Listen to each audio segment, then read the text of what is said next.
Hello there folks, welcome back to the Chap's Guide. My name is Ash and I am your host on this journey through men's style, self-development and personal grooming. Now today I'm going to answer a question from a viewer on an iconic item of men's apparel. And the question comes from Rydens85, who simply asks, how does one wear a trench coat and fedora and not like we are wearing a costume? Or like Inspector Gadget. Now for those of you who are unfamiliar with Inspector Gadget, I remember this from the TV when I was a kid. Inspector Gadget was a cartoon character who basically wore a fedora style hat and a trench coat and got up to lots of hijinks on the TV. And I understand where Rydens85 is coming from. Sometimes when we see classic items of men's apparel, it's a little bit overwhelming for us, because in the modern era, all we're used to seeing men wear in public are anoraks, puffer jackets, baseball caps, and to see somebody dressed in more of a traditional manner can sometimes be a little overwhelming. But for me, when I think about men's clothing and whether I can pull it off or not, what I often do is like to invest a little time in understanding the history and the heritage of the item. Because I think if you can buy into that item, where it comes from, it helps you pull it off a little bit later when you start to wear it in normal life. And the trench coat is an item which I think merits everybody's knowledge and understanding. Now, I'm not wearing a trench coat. I'm actually wearing just a raincoat, kind of in sympathy, because I don't own a trench coat.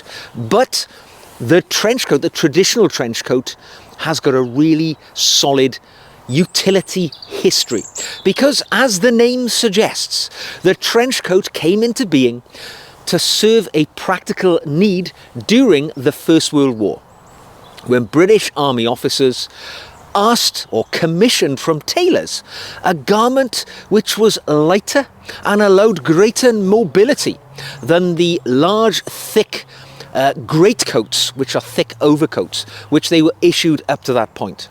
Now, whilst the greatcoat is a wonderful item, it's thick wool, keeps you warm and protected in the cold, it's not particularly practical for moving around, for maybe running, covering distance, jumping down, getting back up again. This is what a soldier needs to do in a combat situation. And the greatcoat really didn't meet that need. So they asked for and were provided with a trench coat. I believe it was Burberry, the famous British brand, which gave us the original trench coat. And the features of the original trench coat are still visible in the modern versions. They tend to have a double-breasted closure and a big storm flap in effect, which means it keeps you warm and protected from driving rain and the like. They are normally quite long, certainly below the knee, which gives you the protection which is necessary. They will be a belted waist, and often on the belts they would have little D-rings, which would allow the wearer to hang accessories and the like. And there was always epaulets, so that the officers could display their insignia of rank, so their subordinates could see who was in charge, know who to follow, whose orders to comply with. So the trench coat really came into its own in those grubby, awful days of men fighting in the First World War. But then, at the end of the war, the soldiers, as they were demobbed, they returned to normal life. And as soldiers have always been prone to do, and I did this myself when I left the military, I've still got items of my old uniform in a cupboard or a wardrobe at home to this day, 30 years later. But when the guys were demobbed after World War I, they brought with them into civilian life their trench coats. They were so practical, why wouldn't you wear them in your post-military days? And very quickly, they found a place in the modern style world.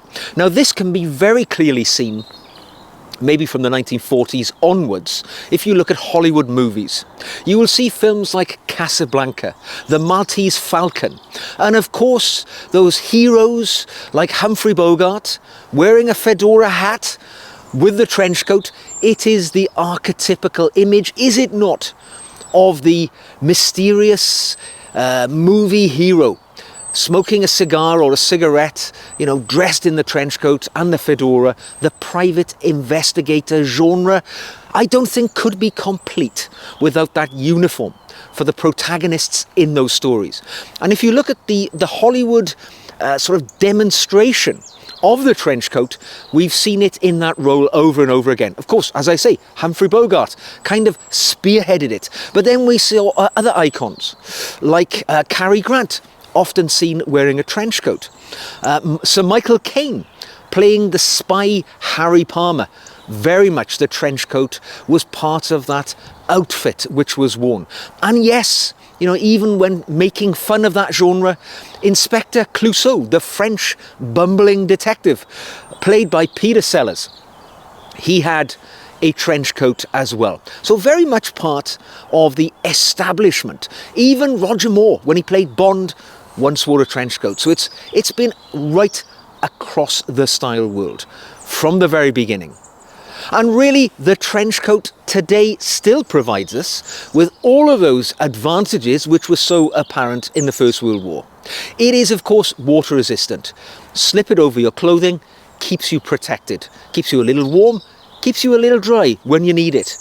In addition, the militaristic cut, I think, provides what I would describe as a mysterious and masculine appearance to the gentleman who chooses to have the trench coat in his wardrobe. So for me, I think that the intentionally well-dressed man's wardrobe simply has to have a trench coat. I mean, I even remember when I joined the Royal Air Force in the mid-1980s, my initial uniform included a dark blue trench coat.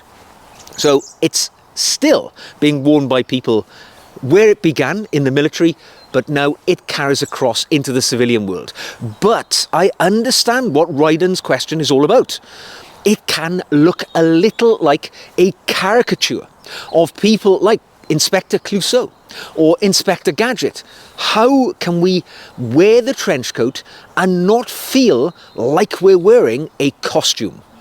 Now, my first tip for you to make sure that your trench coat does not look like something that you've worn and stepped out of a 1940s detective novel is to keep everything else which you wear with your trench coat and your fedora really quite contemporary, right? You don't have to wear it over a suit. It can easily be worn under a sweater, a roll neck sweater, even a crew neck sweater with a scarf, simple, almost casual clothing. I would say that the trench coat absolutely straddles the boundaries of something which can be worn with formal attire and casual attire. Yes, you can wear it with grey flannel slacks, trousers, or maybe even dark denim. I would suggest keeping the items that you wear quite a neutral colour. Maybe your blacks, your greys, your navies. Quite muted and understated.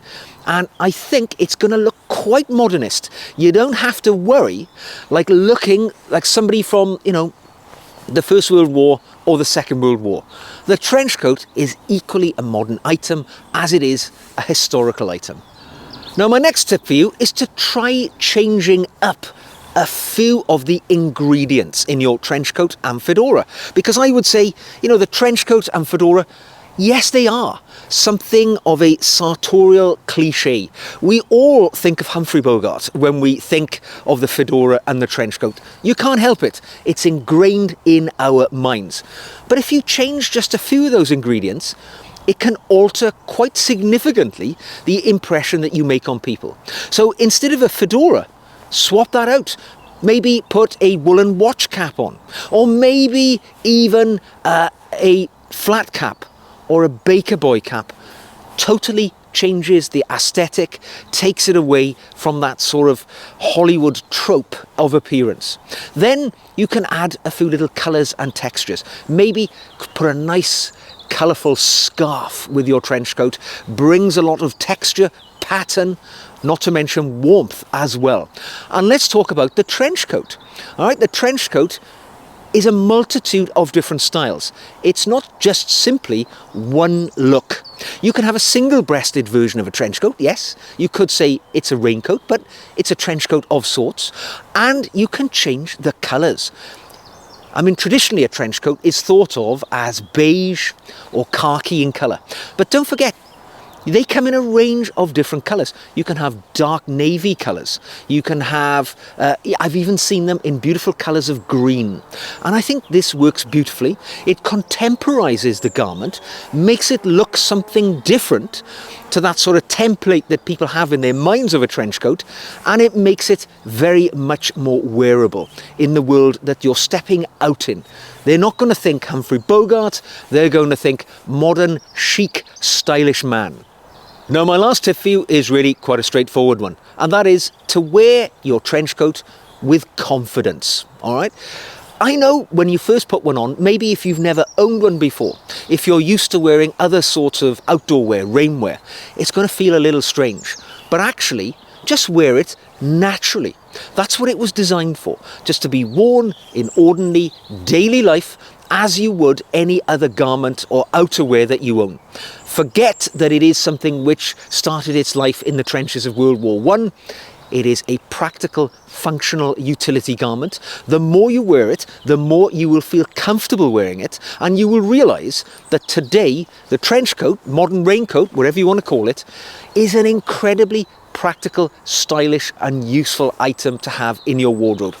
And as I say, soon you will wear it with the confidence of knowledge that your item of clothing, your trench coat, and even your fedora, or whatever you choose to wear your trench coat with, is something which does set you apart from other people, not because you're trying to make a style statement, but because you're the warm and dry guy while everybody else is getting wet and dreary, whilst you are looking as stylish as well-dressed men have done for over 100 years now. Now, I own 3 what you would call raincoat trench coats in my personal collection. I wear them all the time. They're incredibly practical. I love them. I would never wear anything other than a trench coat or raincoat in the wet, damper times of year. It's just so ideal for slipping over a suit or even over a sweater. It is the practical companion for the intentionally well-dressed man. So there we go. I hope my thoughts on wearing your trench coat and not feeling like Inspector Gadget will help you on your journey with this most iconic item of rainwear. If you've enjoyed today's video, give it a thumbs up, subscribe for more. If you'd like to support the channel, you could buy me a coffee, one-off thing, or you can become a patron and benefit from the additional videos which I make each week exclusively for my patron community, the link to which you will find in the show notes below. So until the next time, trench coat up, and I'll see you soon.